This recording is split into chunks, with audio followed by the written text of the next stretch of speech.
You are listening to the Bravo Creative Podcast, hosted by Tom Baker. Thank you for listening. Your position has been triangulated. Drone army has been dispatched to your location. Commencing attack run in 3, 2, 1. Hello and welcome to the Bravo Creative Podcast, and thank you so very much for listening. I've got a very fun and informative show for you today. Now, I know what some of you are thinking. Tom, you're late. You missed your deadline. The podcast is out on Thursday. Well, I'm glad you noticed. Let me just start off. I'm sorry, but that brings me to today's podcast sponsor. Today's sponsor is KISS. Keep it simple, stupid. It's very easy to roll off the tongue, but it's extremely difficult to put that into play, especially for me.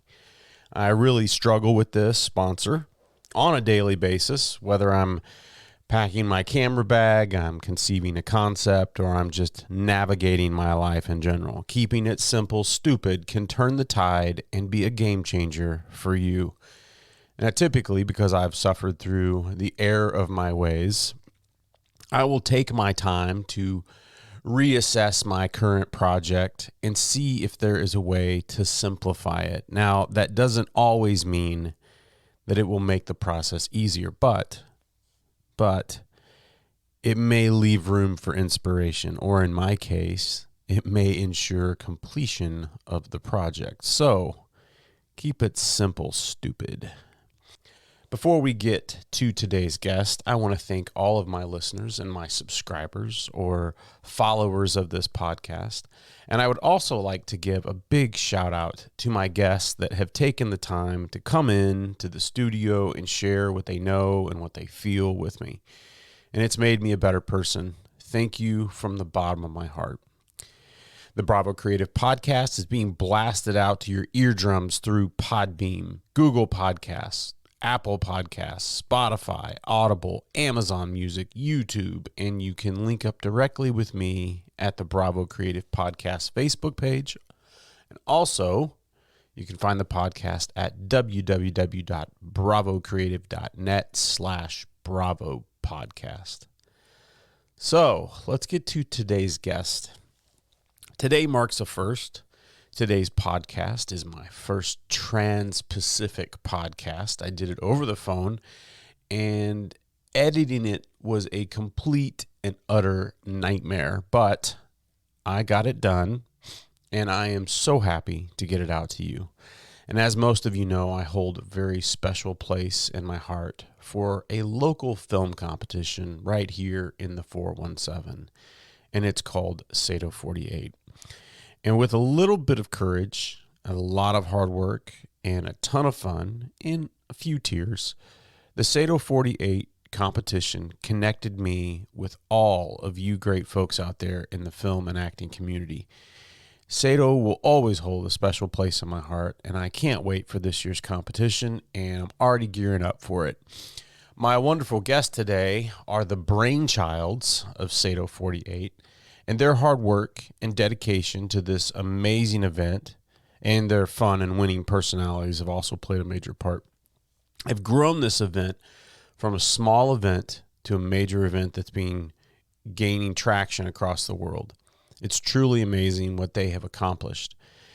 Now, from a beach in Hawaii, I'd like to introduce the guys that throw the best parties and put on one hell of a contest, Jeff Clinkenbeard and Kyaw Tha Hla. Hi, Tom. How are you doing? Good. We're excited to be on the show. Yeah, I'm glad to have you guys. And honestly, whenever I started the podcast, you guys were. I wrote a wish list of people that I wanted to have on the podcast. Tom, I'm going to stop you.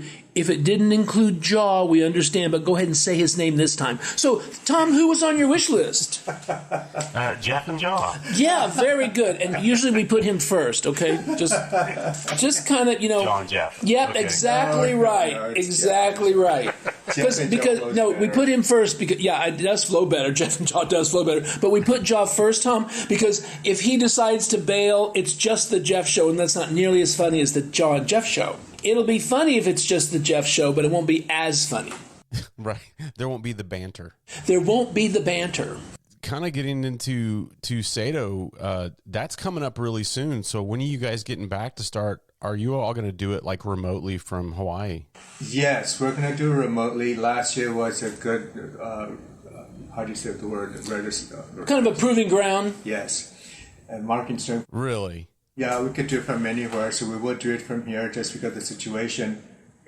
Yes, we are getting ready. The filmmakers have 48 hours to make the film. For us, it's more than that. A good, solid 2 months where we don't take any jobs of any kind.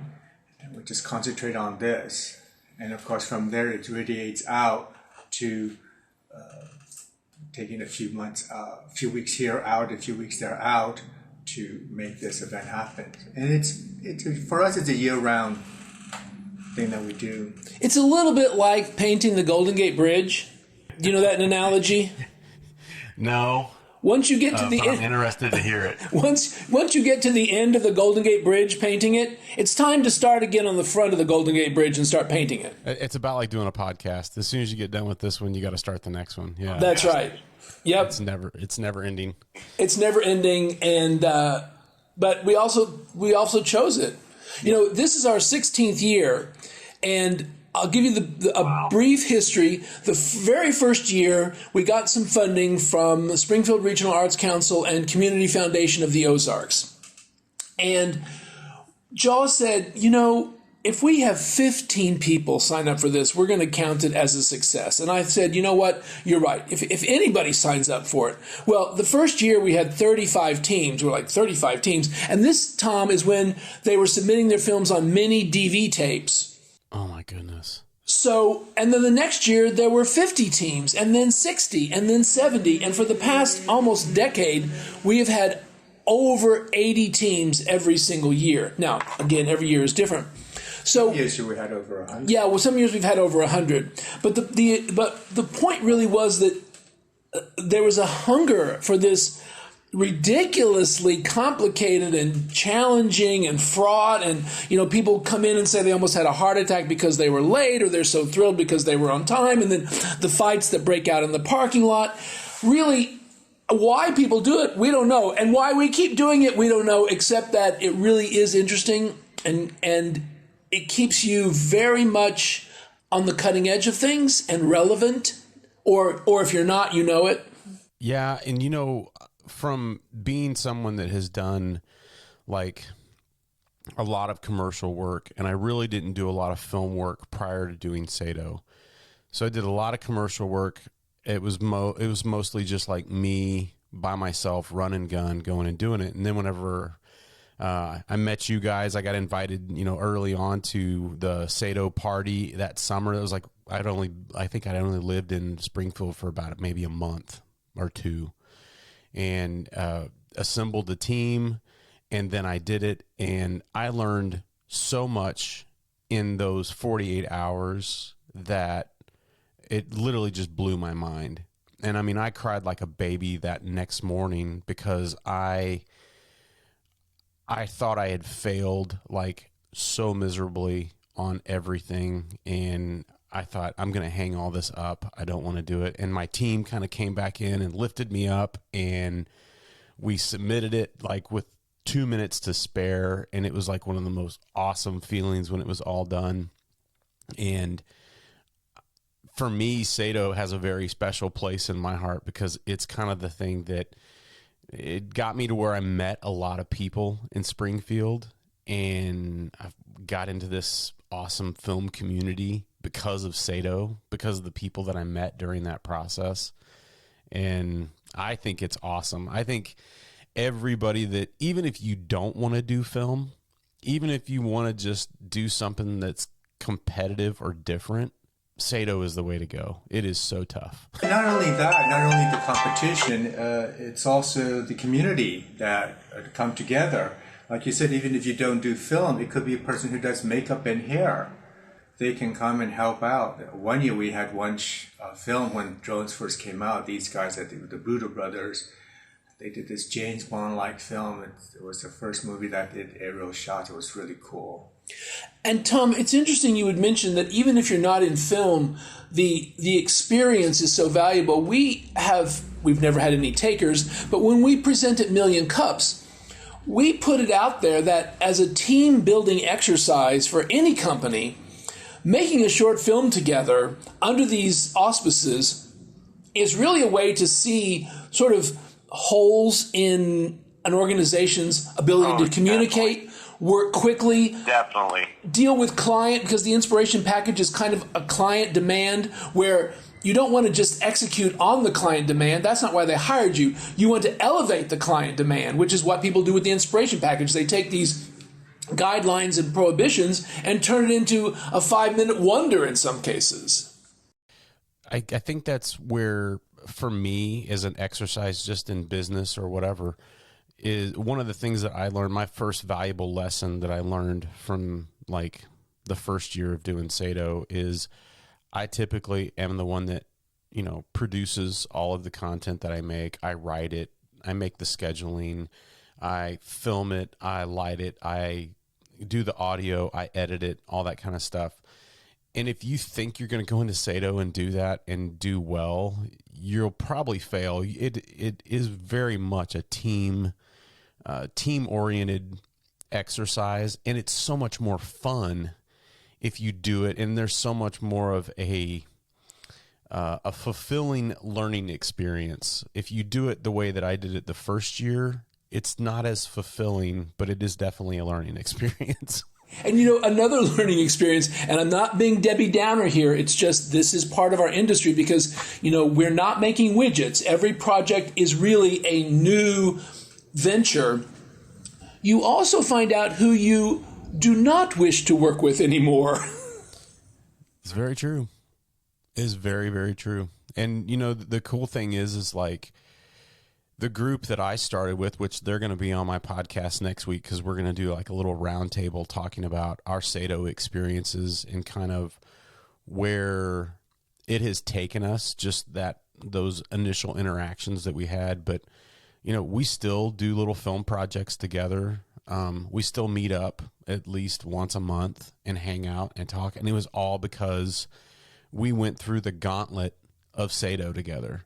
And the, you know, kind of trial by fire, and you just kind of build these stronger relationships through that exercise, and that's something that, you know, we have a blast. Like last night we actually met up at we met up at the Mud Lounge downtown, and we sat down and talked about what we're going to do for Sato this year, and we all decided we're going to do it like we did last year. We're going to just wait till we get the inspiration package and write something. Excellent. Yes. And this is a little bit of pre-news, but President Biden is going to give the version of a Purple Heart to Sato 48 filmmakers just like yourselves who go through it and run the gauntlet.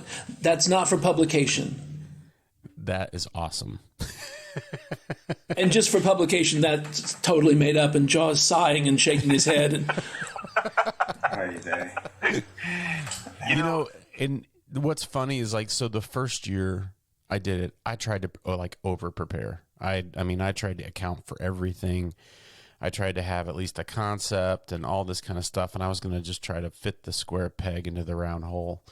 And then last year we just kind of said, let's just have fun with this process. Let's just enjoy the exercise, because there was enough things going on last year to make it difficult. So we thought, let's not make it more difficult than what it really is.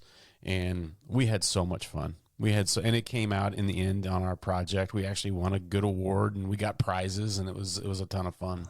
what was your first film, Tom, before we forget? It was called Don't Go Joe. It was like a noir, a 19. Film. Yeah. We liked it. Yeah, it was very hard. It's a little bit bittersweet because our good friend David Barnett, who passed away this last year, he was in that, and we had a great time filming that with him. And every time I pull it out every now and then and watch it, and it's kind of cool that we were able to capture him in a film for us. So that was kind of neat. Well, I'm sorry to hear about David. I do remember him. Yeah, he was very enthusiastic about doing film with Seda as well. Yeah. He was, and he was a great performer too. He had such a good time doing that, and we really wanted him to be in our Sato film last year, but his health had declined and he wasn't able to do it. And then ultimately he passed away, and I think it was in September. So yeah. Love you, David.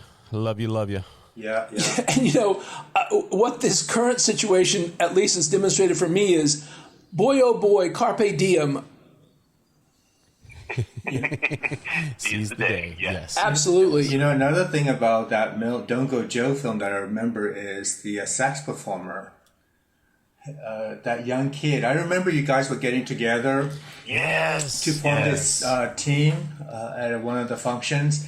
This kid came about and he wanted to be involved too, and you guys were like, oh, okay. And I introduced him to you guys, and and you guys were very welcoming. You included him in. He was a young kid who just got out of school maybe at that time, didn't know what he was doing, wanted to do something. And the way you guys included him in doing this music, he was a very good sax player. He was an amazing saxophone player, and where we did our film was it was an old school. I'm not familiar with the area, but there was an old school that they were converting into apartments, and I contacted the owner prior to and said, hey, can we film here? And then kind of later on that evening, after we were wrapping up filming, I wanted to, he had this, and I really wish I could, I think I want to say his name was Colton or Austin. I can't remember. I'll find out.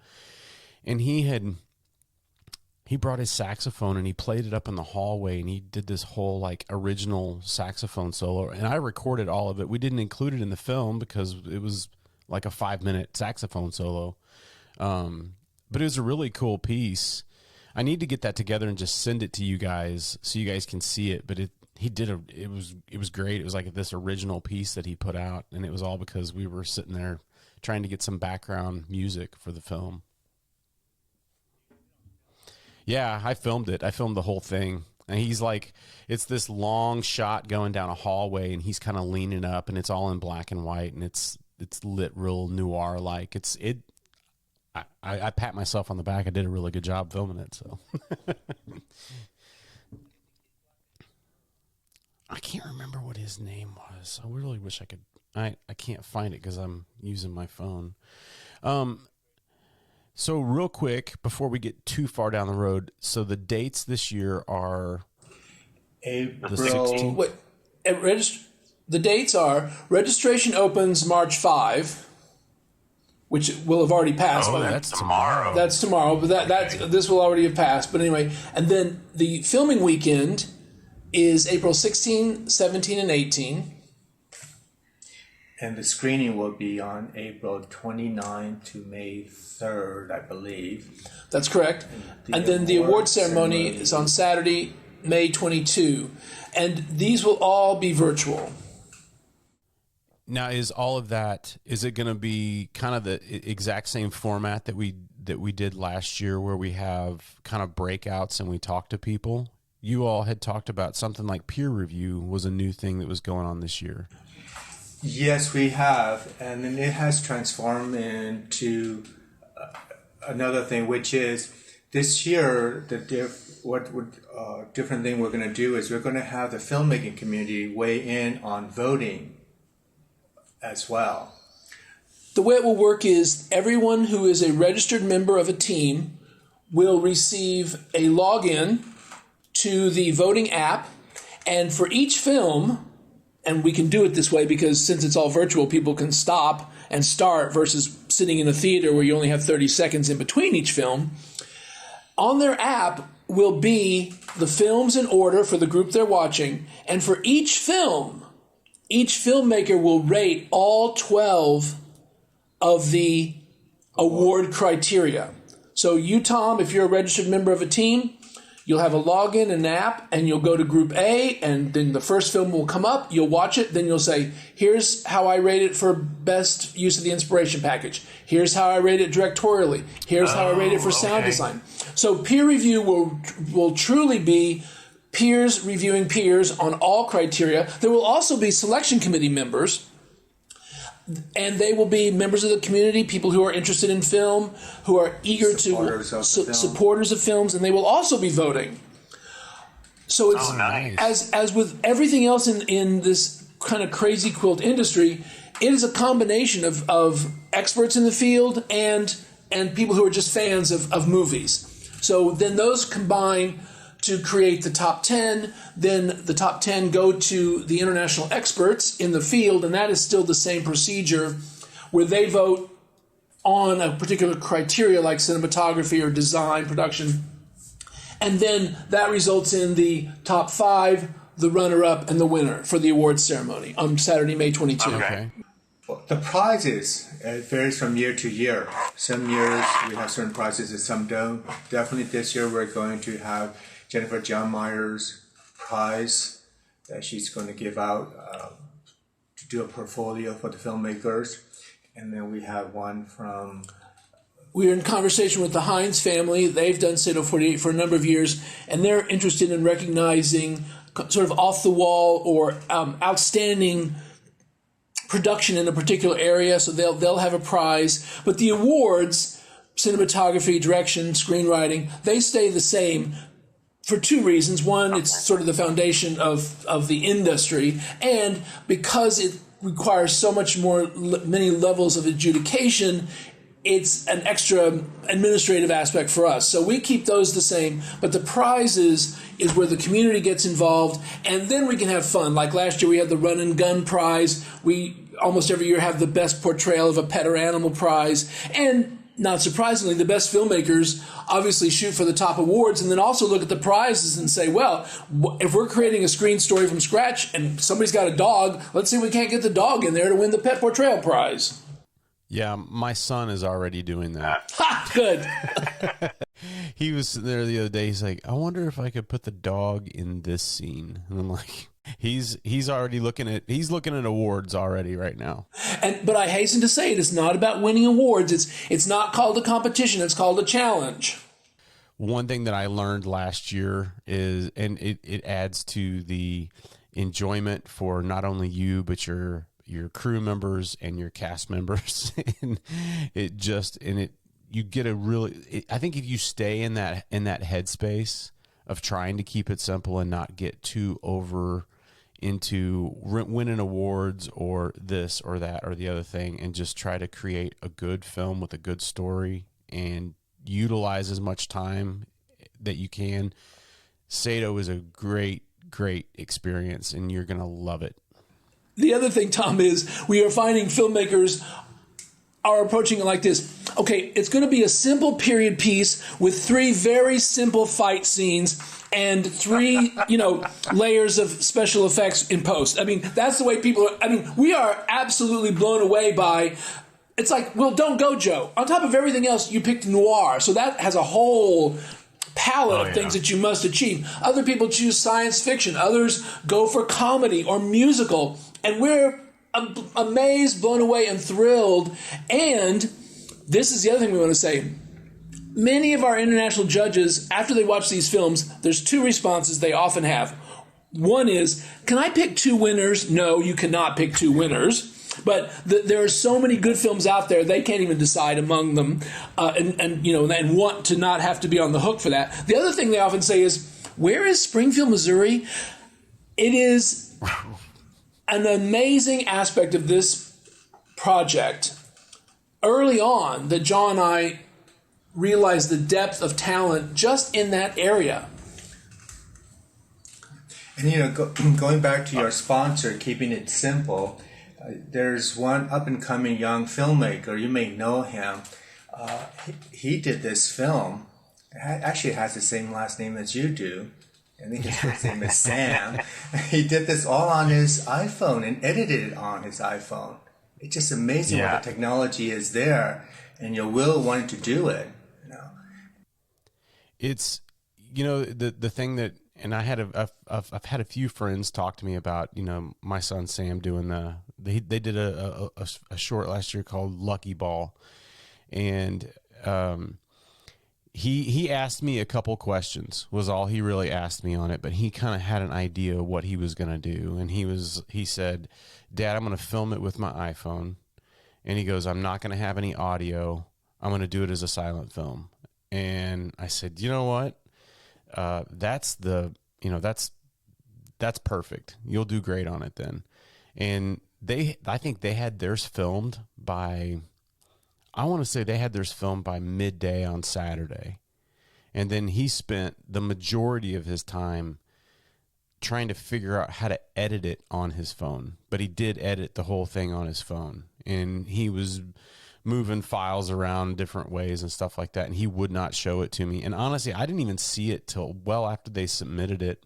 But I remember watching it, and it literally made me start crying because I was so proud of him. I was so happy that he did it, and got it done and made it on time. And it is really just it's resource filmmaking at its finest. It's looking at what you have available at your fingertips and just being able to make it. And the reality is all of us have the means to be able to make a movie right in our pocket half the time. And Tom, that's a touching sentiment that you put forth, but I want you to know in a separate interview with us, Sam said that he thought many of the problems he had were introduced deliberately by you to sabotage his efforts. Respond. I plead the fifth on that. I plead the fifth. He did get nominated for more awards than I did last year, and he has not let me forget about it all year long. And Tom, I do remember this conversation we had after last year's award ceremony. I believe you and your wife were at our house at a party, and your wife had mentioned that, or I think maybe it was you had mentioned that your son might be wanting to do this on his own the following year. And you said that go ahead. You gave him a green light, and he did. You were drunk at the time, Tom, though, in your defense. Blazingly drunk. That is very, very likely that it was, and I probably should have chose my words better with him and said, "Don't do it." But no, he did great, and I was, like I said, as a father that is a filmmaker and works in this field, to see your child be able to pull some of the just kind of the inherent things that you do and pull it over and make something like that. It was so rewarding as a parent to see that. And it was fun. It was a ton of fun. Yeah, go ahead. Now, Sam wanted some audio device from you, right? I heard that from one of your past episodes. So please do give to him some. And there's nothing wrong with this father and son bond. It's very important. Although we still want 2 entries. Yes. Well, I did. He has a sound person now, which is my daughter. I think she's running the boom mic. So it's going to be both the kids working on it this year. I think they're going to bring in some of Sam's friends into the fold this year too. So they're growing and they're adding new elements onto it. So I think that's a great way to do it, is to kind of learn your legs on the first one and then kind of expand off that. So yeah, it's going to be awesome. I'm super excited about Sato this year. Us too, and we would be remiss if we did not mention that part of the guidelines this year are that everyone has to adhere to whatever CDC rules are in place, and also we're going to be posting the SAG-AFTRA COVID-19 protocols, so we're sure that everybody is creating safely. So, very similar to your story, there was another team called Kids Making Films. I think you may know them. Frank Gonzalez. Yeah, he was very much like you. He was making films and so forth. He brought his kids in, and they were making films together as a family. Finally, the kids kicked their father around and said, "We're going to make this on our own." Yeah, it was very much like the last time you said to your parents, "You don't need to tuck me in." They said, "Dad, we can make this. We can make this on our own." And he said, "Well, I've got a motorcycle." And they said, "Well, we don't really need a motorcycle in our film." And he said, "Well, I've got funding." And he said, "We make plenty allowance, Mom, Dad. We really don't need you." So they was so desperate to watch Frank and and his wife try to get back into the filming fold with their children, but it just never happened. Wow. I mean, it's one of those. It's one of those Hollywood stories that you can't believe it's true, but it's true. 1 year. Well, Talk about keeping this today's sponsor, keep it simple. These kids, when they made 1 year, they kept it really simple. The storyline was very simple. They didn't have the best technology or technique or anything, but the storyline just won them the best award. They won Best Film, Best Use of the Inspiration Package. Voodoo Pez. It was charming. I think we were just talking about it. It was a podcast that I had that released with Sam Holder. And that was one of the things that we talked about, is that it really doesn't matter what camera that you have. Story is the goal. Content is king on that. And I think that's where, if you put 90% of your effort into the story and being creative and just exercising that muscle, you're going to do great on it. And it's going to be fun, and people are going to enjoy it. I mean, that's the name of the game on this, is for people to be able to watch something and be entertained. I mean, that's what our job is to entertain or to enlighten. And you can use whatever camera. I'm curious, like, the beginning of Sato. Like, how did all of this happen? Well, like Jeff mentioned, about 17, 18 years ago, we did a film together. Jeff and I, we competed in a 48-hour film challenge up in Albany, New York. We had a great time. We won some awards. Came back to Springfield, and we met Bucky For Bowman. a Christmas visit, I think. Yeah. And there was Bucky Bowman. We were talking to Bucky Bowman. Bucky Bowman at that time was starting a arts initiative of some kind. He asked what we're doing. We told him what we're doing and what we did. He said, "Kids, that sounds great. You should do one here." And since then... So we wrote a grant, got some seed money, and as I mentioned earlier, had 35 teams show up that first time, and were encouraged to do it the next year, and it's just grown and become, as you were describing, Tom, so many unintended consequences. I mean, we never anticipated the community building aspect of it. We never anticipated that people would gain such confidence that they would start their own businesses based on their Sato 48 experience, and to the degree that now an MSU professor who makes documentaries outside of his normal work life, Andy Klein. Oh yeah, Andy. He won't hire someone unless they've done Sato 48 at least twice. I'm actually gonna try and get Andy on here on the podcast, because I worked with him on the last film that I acted in, and they were doing like kind of a little mini documentary of the film that we were doing, and we kind of chatted, and yeah, that's awesome though. I mean, I think it's a great litmus test for what a person is going to have to go through. It is also part of his doing any filming.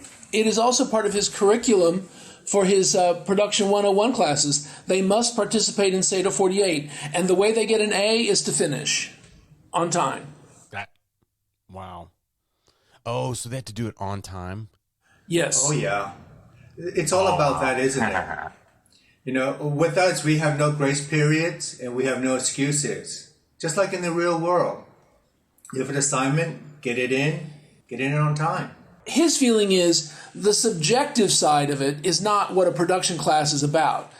Whether or not the story is fantastic, whether or not this or that is in place in terms of, a structure for a story, but it is on time. That is the objective component that he can deliver a grade on or not. Yeah, and that makes sense. I mean, I would think obviously if you want an award, that's great. That's great for you, but the goal is to finish it on time and get it in. And you're going to learn your lesson, whether it's good or not, through the trials that come after it's submitted. Because I think that is something to let everyone know, is that Sato is not over at the point of submission of your film. It's essentially just beginning. In a lot of ways. because there's another 2 or 3 weeks after that you are watching films. You're doing peer reviews now, which is going to be awesome. It's going to be fun to kind of go in there and just get to pick apart things if you want to. Last year, we actually, as a family, we were all just kind of sitting around the house and kind of listening along during the award ceremony, which was a lot of fun. Yeah. Yes, and that will be that way again this year. We'll have the award ceremony, largely probably the same setup where people who win can give acceptance speeches, and we'll put those on the air right after their film plays, or the follow-up film plays if a film has already won and been shown. And you were talking about 2 or 3 weeks. Well, now with Sado 48, the TV show, and KY3 just ordered 26 more episodes of Sado 48, the TV show. So this is becoming a year-round experience, and we're excited about that. And it's a chance to know the filmmakers better, to see more films that you might have missed, and it's an exciting time. And in fact, even for this 26 order, The Place, which is their new lifestyle show, which shows at Monday through Friday at 11:30 a.m. on KY3, and then 5:30 it's rebroadcast on the Ozark CW. Every Friday before the Saturday that the TV show airs, they do a teaser for us. So they do an intro and then show a clip, a 2 to 3 minute clip of what's coming up. Yeah, this TV show idea came about from Will Fuller. He did a film 1 year through MSU, the university. And after he finished, he wanted to do more Sado. And he thought a TV show would be a good idea. Approached us. He actually sent an email saying, Jeff, I think Sado 48 would be a great TV show with you as the host, and Jaw can be on it too. But if Jaw's not there, you don't have the banter. It is sans banter, true. So we've been doing that, and this year we were able to bring on Shannon Michelle, and sometimes she goes by Shannon Sparrow, as a producer. And she's a great producer. We have great stories of her, and she's been producing our segments now, and we have editors who are volunteering. Sado 40 is all about volunteering. You have to make your film volunteer, and then we do our productions or organizing. Everything is volunteer. Our website that's up now, it's volunteered by Creative Endeavors. As well as the new registration experience, which is built on a true relational database, Oracle Apex. So for all the filmmakers who are registering, that's going to be an entirely new, improved, streamlined, and satisfying experience. And we want to give a shout out to the guy who created this, the engineer, Adam. Adam Engelbretson, who is part of this Creative Endeavors team. He developed this largely from my ideas, but he had some thoughts too, So anyway, going back to the TV show, Shannon is a great producer. Tell Shannon. Yeah, I'll tell Shannon story. So Shannon Michelle did a film 1 year, and it was a science fiction film, and she entered it in a festival that had a shorts program. She made it in, and this is actually an object lesson for anybody in terms of advancing their career. Send your films out, get them into festivals, but have money set aside to go if you are accepted. You have to be present to work these rooms and make advances. So there's my pitch. So Shannon Michelle goes to the festival. Her film wins an award, and this puts her on a panel discussion. Once it comes out that she has made this film in 48 hours for almost no budget whatsoever, there was not another question for anybody on that panel. All they wanted to know was, how did you do it? How did you do it? How did you do it? Moreover, in the audience were scouts. They were looking for a director for a pilot that they were shooting, and they approached Shannon after her presentation, and she got the job. She directed a true television pilot based on that short film and going to the festival and obviously being talented and speaking well and having all the other proof points. But that was her angle, her way in. That's like the, well, I think you kind of just said it. That is like the clinical best way to go in and go about it is to see it from the very beginning to the very end and just get behind it and go at it. Really, that's got to be super. I mean, all those people out there are just looking for good ideas and low budget. And she pretty much showed them that right off the bat was a good idea that was executed in 48 hours. Right. So it's, and proof we can shoot well quickly. We can develop stories quickly, because that is really the coin of the realm.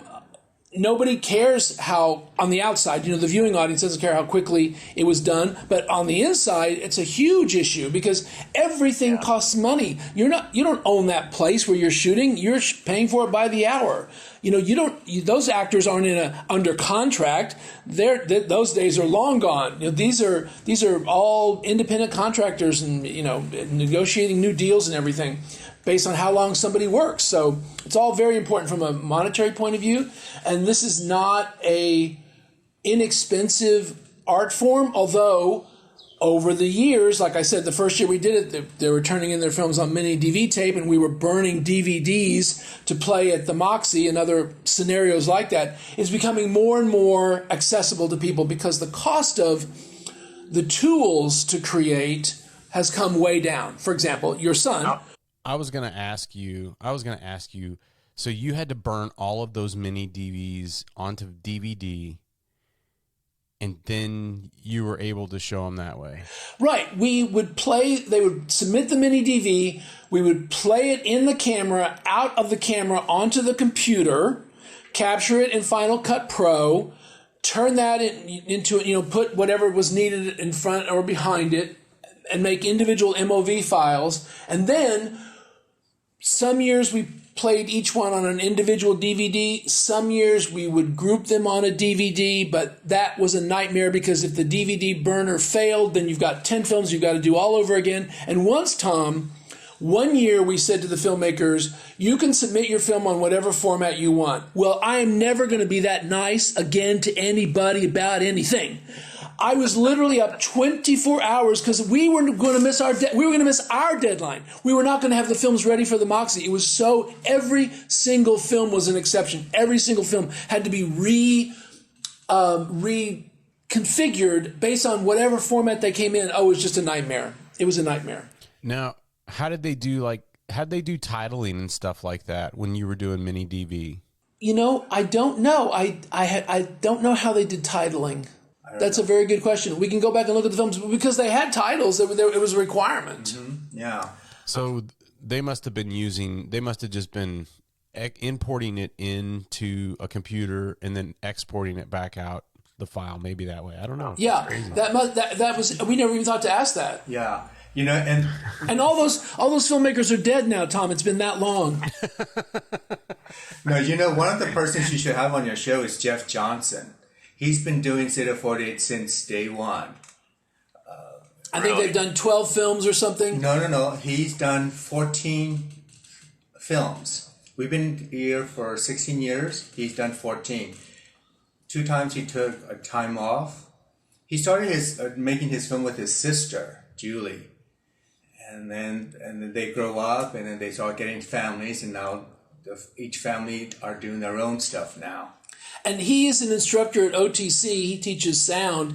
And when OTC, he would challenge his OTC students. And he said, if anybody can beat me on a number of awards, or I forget what the criteria is, I'll take you out to a steak dinner. So he made it fun and interesting. And he's done some really memorable films.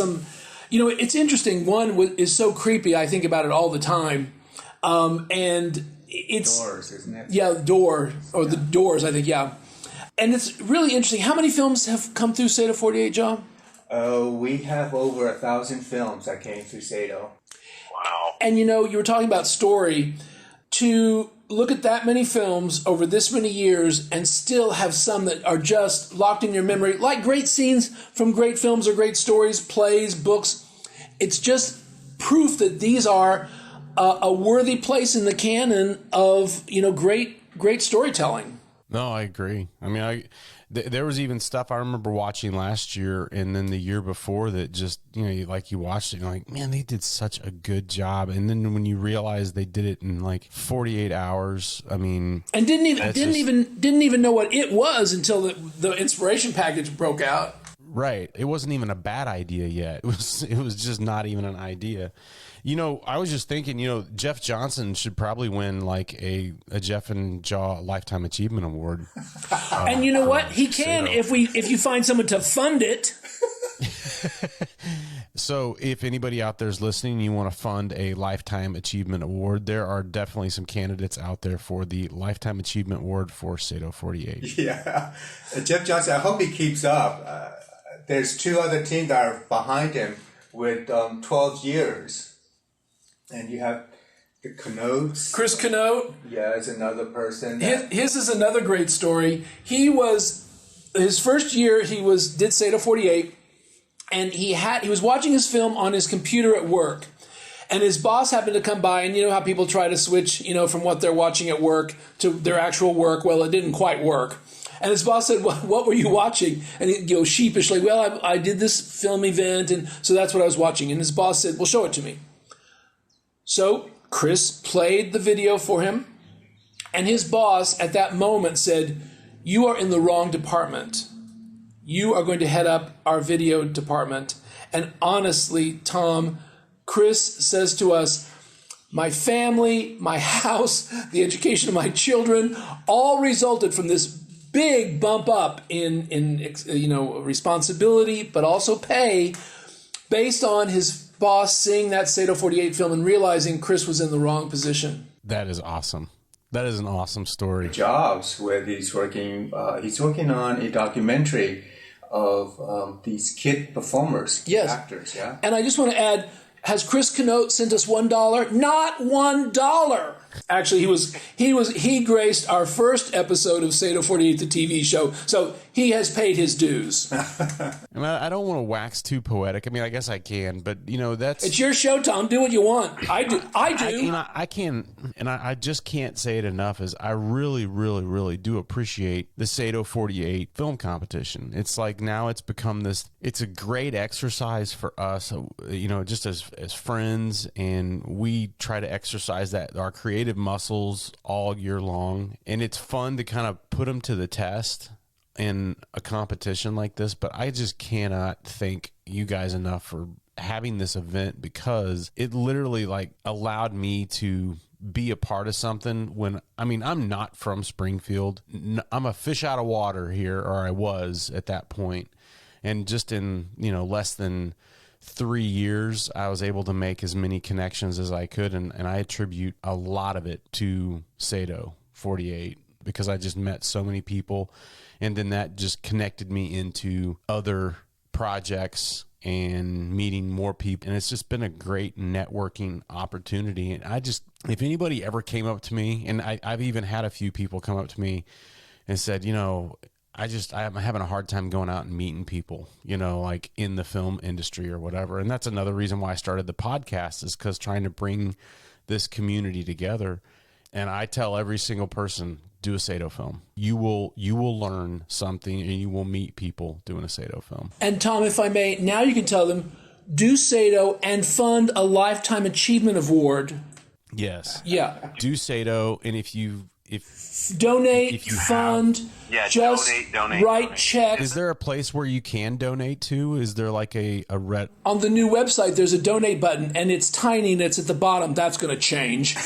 But yes, you can donate, and I don't know that the button is activated just quite yet, but it will be. So go click on it anyway. And even if it's not, just assume that it was and send us a check.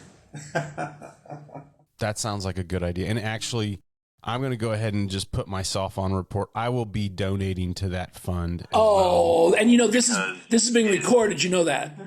I know. I will do it. I'm a man of my word. We also take Zelle.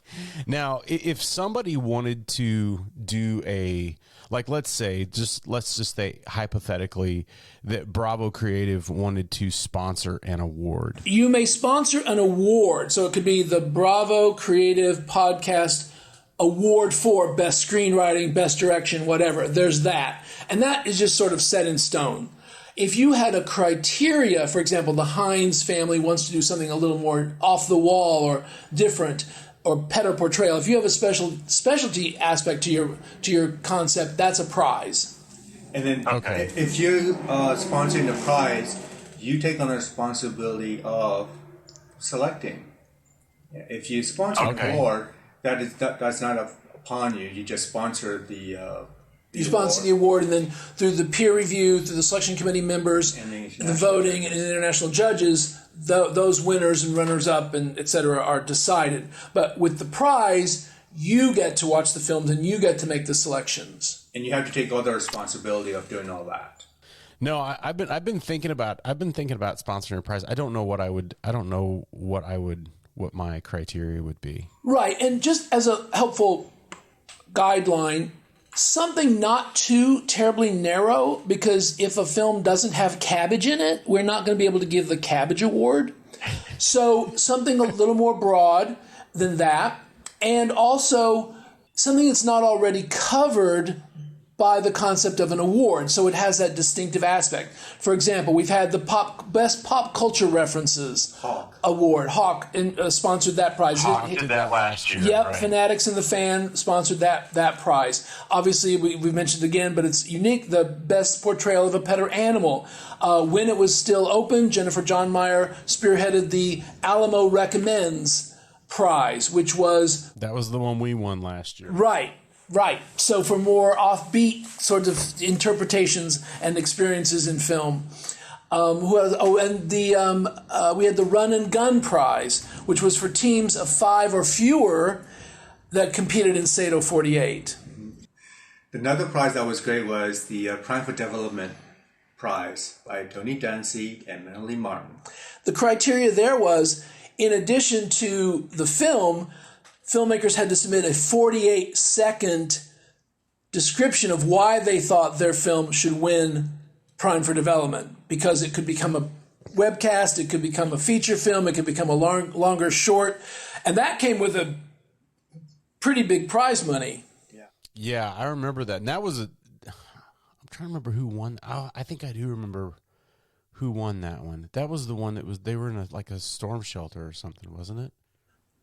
Well, yeah. The Bunker, I think 1 year won, and another year was by the two guys who had cartoon characters in the film. Oh, what is their name? Way to put us on the spot, Tom. The Bunker one was really good. I really liked that. I can't remember who it was that did that, but I liked that. Well, I'll tell you, and here's another great story. Schweitzer Creative did that, and that's Schweitzer Methodist Church, and on their blog, they say there are 3 major holidays in their church calendar: Christmas, Easter, and Sado 48. That's awesome. So not only college professors, not only ordinary Janes and Joes, but highfalutin religions also get Sado 48.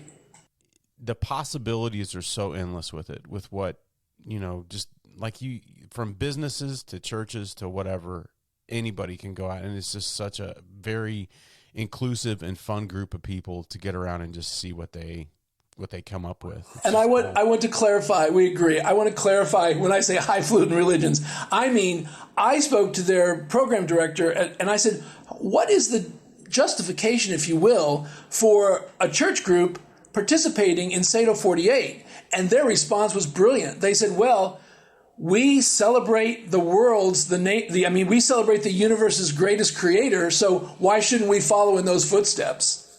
That was very well thought out. Yeah, finally I got to that. Because I don't want a lot of phone calls about, Clinkenbeard's against religion. Oh my God, we should throw him out of the country. Is there anything new and exclusive this year that hasn't been shared, but that you could share on the podcast? The new peer review component, the more active and significant participation of the filmmakers in those films that go into the top 10 for adjudication by the international judges. March 5, starting tomorrow, well, it won't be tomorrow when this airs, but the new registration process and relational database, the fact we're getting closer and closer to having a true interactive directory, because another aspect of Sado 48 is getting people work. So we're not quite there, but we're very close to, so let's say, a producer looking for editors to go to the Sado 48 website and say, I'd like to see, for the past 3 years, who got into the top 5 for editing films, and there the names would pop up, and maybe contact information from a privacy point of view. We'll have to work that out, but also then links to those films. So a producer or somebody hiring could access this database of films and award winners or see everybody's work. That's a dream, and we got a little bit closer this year with the relational database, Oracle Apex. So that's something that's in the works. What else, Joe? Yeah, it's kind of interesting. If you go to the website, you'll see the number of people that have participated. Of the 15 years that we've been doing this, we had over 4,000 participants participate in Sado 48. That's only the people who listed on their registration form. It does not include the support that they were getting from their parents, from their spouses, and so forth. And Tom, that 4,000 plus figure is not Jeff Johnson being counted 12 times or 14 times. That's Jeff Johnson being counted once. So that's how many people have come through, and imagine how many of those 4,000 have come through multiple times through Sado 48. And has one of them sent us a check? No, not one. Nobody calls, nobody writes. It's always just, would you hop on a podcast and entertain our audiences for an hour of 6 or however long we're going to go with this thing? Yeah, and what can you do for me? Yeah, What can you do for me? plenty, but we get tired, Tom. We get so tired. You were talking about weeping? We weep. If you go to this participant page, if you look at Jeff Johnson, I think he's the one that has the most number of roles that he played, and of course the amount of movies that he's been in. Another person is Gabriel Maze. Yeah, Gabriel Maze is another great story. He started out doing Sado 48 when he was a student at Evangel, became a professor at Evangel, continued to do Sado 48, moved to Los Angeles to pursue his career, and continues to do Sado 48. I think he's done 2 or 3, maybe more films from Los Angeles with the people that he's met there. And also his team, people that he made films at Evangel, moved to Sri Lanka, and they continue to make films from Sri Lanka as well. Did he send you any money? Tom, when I say nobody has sent us any money, that means nobody. And it's not like we're hard to find. Our address and phone number, and again, we take Zelle, is all over the place. Did you say there's an app that there's going to be is like an app that you can download? Is that what you said? No. What there's going to be is no, not an app. That the dream is the directory. Oh, you mean for the voting or gotcha. for the directory? Yeah, I thought I heard Jeff. I thought I heard you at one point say that there was an app for the peer review. There Yes, is, and it's not because we don't want to get into the issue of platforms and everything else. It is you go and these are the kinds of things that exist now. Of course, you go to a particular website on your device, and that loads the program. You experience it through a browser. Okay, it's kind of like what it did. It did that last year too. Yes, it did little that. bit. A little bit for last year too, and we've just expanded on that. Which also we should hasten to mention that also came through a Springfield Regional Arts Council grant. Well, I just wanted to clarify that because I didn't want people looking out on Apple or Google Play or whatever and trying to find an app for it, because it is on the website that they'll be getting this. It'll be a web address that we send to somebody. And if people are going to be going out and looking for things, Tom, they should be looking for their checkbook. That's what they should be looking for, and only that. Checkbook. I am actually as soon as I get off the phone, I will be, and I'm letting my audience know, I will be donating some money for Sado, and I'm also going to do some soul searching and find out what I would like to prize and all that, because I think I'd like to do an award this year. I think I've gone through the gauntlet, so I need to do an award this year. Yeah, do an award. We're always looking for award sponsors. This is all based on sponsorship as well. So if you can sponsor, the better it is. Otherwise, it comes out of our pockets. So we appreciate it. Oh, Yeah. No, I think it'll be. I think it's going to be a great year. I think people are going to hopefully, knock on wood, it's a beautiful day on Saturday, and we can get out and film some fun stuff. There's nothing we can do about the weather, Tom. Maybe if I pay to the film gods through means of Sato, then I will get a sunny day. Yeah, you might want to go through. You might want to go through Schweitzer for that. Yeah, I might have just goochered myself by even saying that. That kind of has a tendency to happen. Yeah, because words are magic. No, one year, Tom, it snowed on everybody. Even though we do it in the middle of April, we try to go as deep into spring as we can. It still snowed on everybody one year. And that's the other problem too, is if it's snowing on that day, you definitely know that everybody filmed it on that day. Oh yes, and here's another thing: there has only been one instance in all these years of somebody trying to cheat, and of course, it got out, and of course, we had to pull their film, and on top of that, the film was a piece of C. It was no good whatever. And I thought, you have ruined your reputation for something that's no good to begin with. This is what you make when you cheat? My goodness. Well, and that's the other thing too, is it's so like, I know people come up with stories prior to, and I'm even probably guilty of it the first year of coming up with too much of a concept before the day of filming. And I think the reality of it is it was so much more of a fun process when you just play the rules of the process. It's so much fun. I mean, obviously we're not thought police. And, if you live in a rural environment, it's unlikely that you're going to choose to do some gritty urban drama, but you might. So there's also this realization and hey, what do we have around us that we could tell great stories about? And also many people are drawn to one genre or another, and it's unlikely that somebody who doesn't know a thing about comedy and is actually a total bore at a party is going to branch into that. And so that's just the way it goes.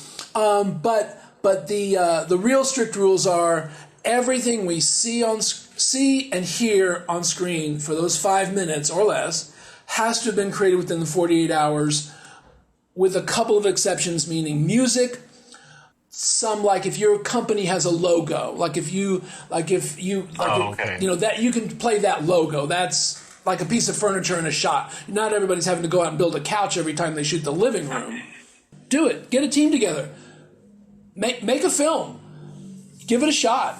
That's really that's the only thing that we really, really depend on, and why our first, second, and third considerations are always filmmaker. And we say that to everybody we work with. If it's not good for the filmmakers on 3 different levels, then we need to develop the idea even further, because there is no Sato 48 unless people are out there taking on this challenge and proving themselves. And as you know, ambitious people are busy, and we understand that. But also, ambitious people often get the most done that's the most valuable.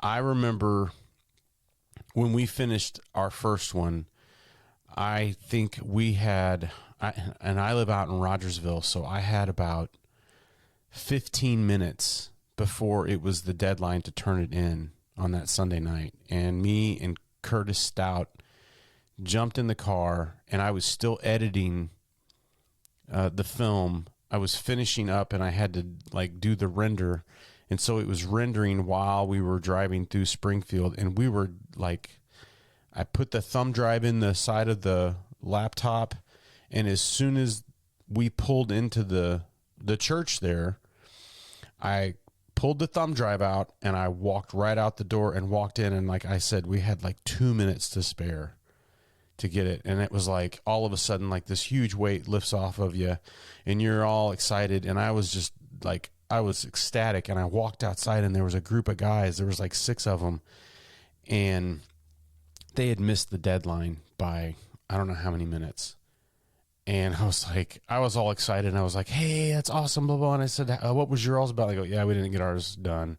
So we're going to go back, and we're going to turn it in tomorrow. And I was like, ooh, That sucks, man. And so you could see the full range of emotions, from the defeat to the relief, and it was a good learning experience. It was a great learning experience. And it's kind of like what you said, Kyaw, is that that's the goal. You know, when you get out there in the real world, you're either going to be able to turn it in on time or you're not, and you're going to miss the boat. And so it is a great.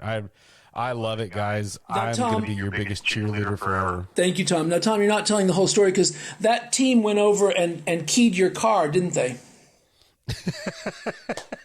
They probably did go, hey, look at that little jerk over there. Yeah, what they keyed in was the time that you turned it in. That's awesome. Tom, thank you so much. This has been a delight. Thank you, guys. I'm really... Well, number one, I'm envious that I'm not actually sitting on the beach there next to you doing this live. Maybe one day. And Tom, we've been on our surfboards the whole time.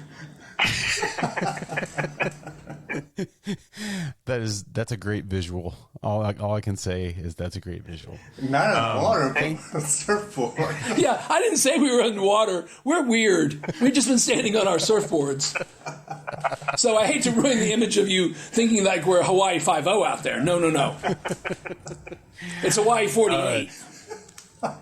Thank you guys so much for being on the podcast. I really appreciate it. And like I said, I'm your guys' biggest cheerleader. I love Sado 48. I think it's a great event and it's a great experience. And I can't wait to do it again this year. Please. We're looking forward to Sam's work as well. Yeah. And let's not forget Sam's Baker little piggy bank. What's he saving up for? Probably a microphone this year. Oh, there you go. The reason we keep the entrance fee so low is because Kyaw's vision was, and this was obviously when we could still be out and about, but it holds true nevertheless, that for $25 on day one of this event, all you would have is that amount of money for the registration and your talent and your team. And then 6 weeks later, at the awards ceremony, you could be standing on the stage with a statuette that's so heavy it drops down when you're handed it, and a check, or if you win multiple awards or prizes, multiple checks, and 2 free tickets to that award ceremony and the screening that you went to before. That was his vision for an example of making it with very little money and just talent and grit and determination. Right. Yeah, and also Zero 48 is all about, like Jeff just said earlier, just a minute ago, making it happen with nothing. You know? And this website that we're doing, again, we don't have money to design a website, but Creative and David Carr was very generous and offered his services to design all this for us. And he had his friend Adam who designed this registration form. That's no way we can afford that. So we made something happen.